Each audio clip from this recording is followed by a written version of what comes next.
Hello everyone, my name is Dana Guerrero. This is my ID card.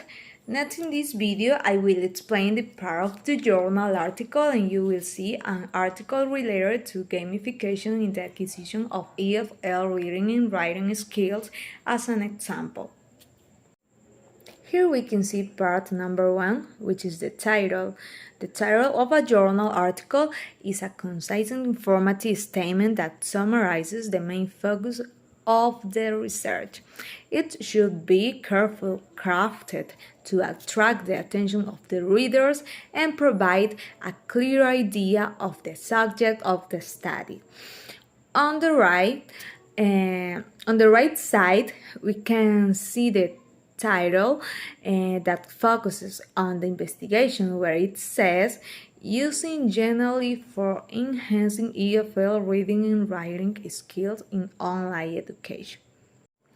Part number 2 is the author or authors and the affiliations. This section lists the names of the authors who have contributed to the research and their respective affiliations, for example, academic institutions or organizations. It helps readers identify the researchers responsible for the study and their areas of expertise.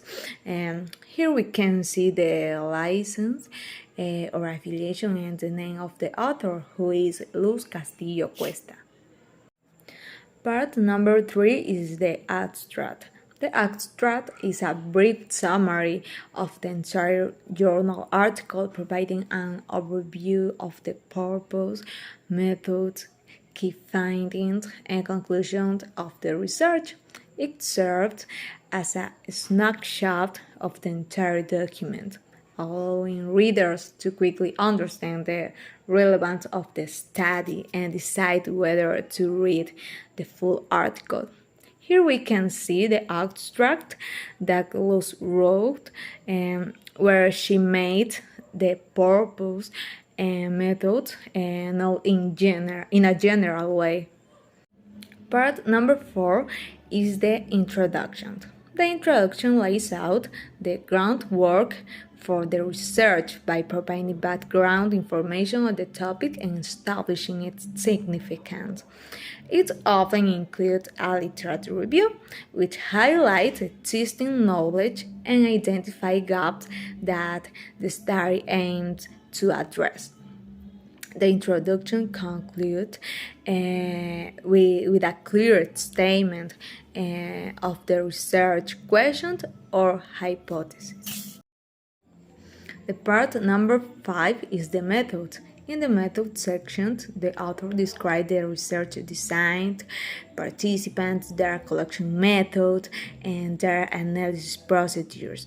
This section should be detailed enough to allow other researchers to replicate the study, justify the chosen approach, and explain how the research question was investigated. Here we can see that Luz used the MIT method for her research. Part number 6 is the result and the discussion. This combined section presents and interprets the research result.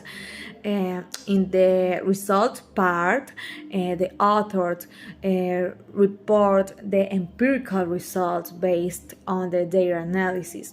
They can use stats, tables, and figures to present the results clearly.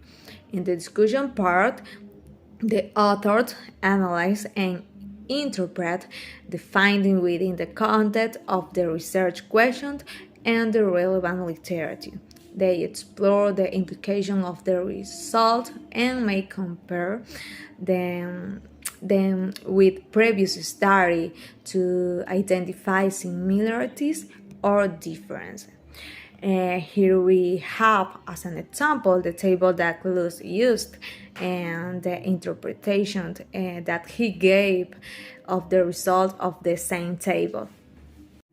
The part number 7 is the conclusion. The conclusion section summarizes the main findings of the study and their significance, restate the research questions, and provide answer or insight based on the results.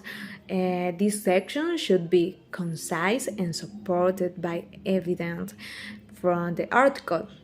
Here we can see how Luz, in a summarized and direct way, revealed how important the role of Genially is in developing reading and writing skill in the EFL classroom.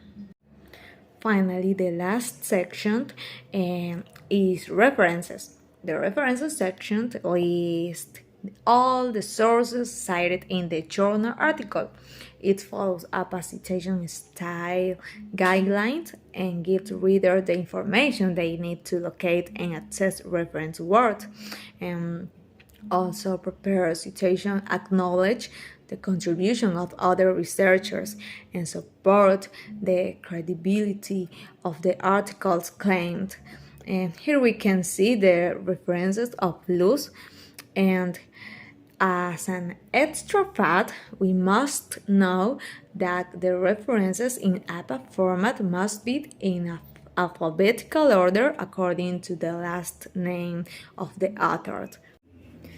In conclusion, it is important to emphasize that knowing the part of a journal article is essential to understand and evaluate research, facilitate scientific communication, and promote the advancement of knowledge in a particular field. It also helps authors to present their studies in a clear and structured way, which increases the credibility and impact of their papers. I hope I have helped you. Bye bye, that's all.